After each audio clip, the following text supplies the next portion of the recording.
লাইলাতুল কদর বুঝবো কিভাবে?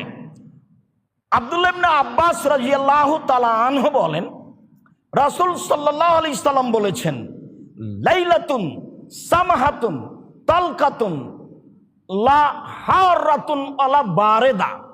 লাইলাতুল কদর স্বচ্ছ, পরিষ্কার, গরম নয়, ঠান্ডা নয়। লাইলাতুল কদর স্বচ্ছ, পরিষ্কার, গরম নয়, ঠান্ডা নয়।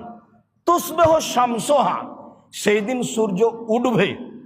সাবিহাতুহা যায়ফা হামরা, সূর্যের আলো হবে শক্তিবিহীন, কম, তাপ থাকবে না তেমন, তাপ মুক্ত হয়ে সকাল হবে। এইভাবে রাসূল সাল্লাল্লাহু আলাইহি সাল্লাম লাইলাতুল কদরের পরিচয় দিলেন। জাবের রাদিয়াল্লাহু তাআলা আনহু বলেন, রাসূল সাল্লাল্লাহু আলাইহি সাল্লাম বলেছেন, ইন্নী রাআইতু লাইলাতুল কদরে, আমি নিজে লাইলাতুল কদরকে দেখেছি। ফা উনসিতুহা, তবে আমাকে ভুলিয়ে দেওয়া হয়েছে। হিয়া ফিল আশরিল আওয়াখিরে, তবে সেইটা রমজানের শেষ দশকে হবে।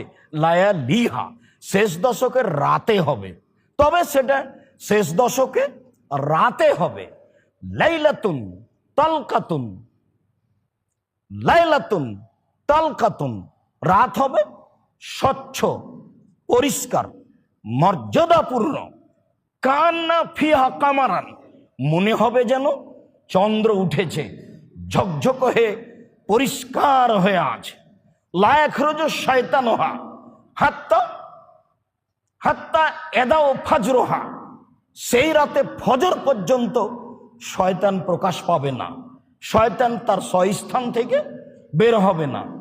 রাত হবে অতীব মর্যাদাপূর্ণ, পরিষ্কার, স্বচ্ছ, মনে হবে যেন চন্দ্র উঠে আছে, উজ্জ্বল হয়ে থাকবে এবং শয়তান প্রকাশ পাবে না, এই কথা বলা হয়। আবু সাঈদ খুদরি রাদিয়াল্লাহু তাআলা আনহু বলেন, রাসূল সাল্লাল্লাহু আলাইহি সাল্লাম বলেছেন, ইন্নী রাআইতু লাইলাতুল কদরে, আমি লাইলাতুল কদর দেখেছি। ওয়া ইন্নী নুসিতুহা, তবে আমাকে ভুলিয়ে দেওয়া হয়েছে, আমার মনে নাই। ওয়া ইন্নাহা ফিল আশরিল আওয়াখির, লাইলাতুল কদর বুঝবো কিভাবে? আব্দুল্লাহ ইবনে আব্বাস রাদিয়াল্লাহু তাআলা আনহু বলেন, রাসূল সাল্লাল্লাহু আলাইহি সাল্লাম বলেছেন, লাইলাতুন সামাহাতুন তালকাতুন লা হারাতুন আলা বারেদা।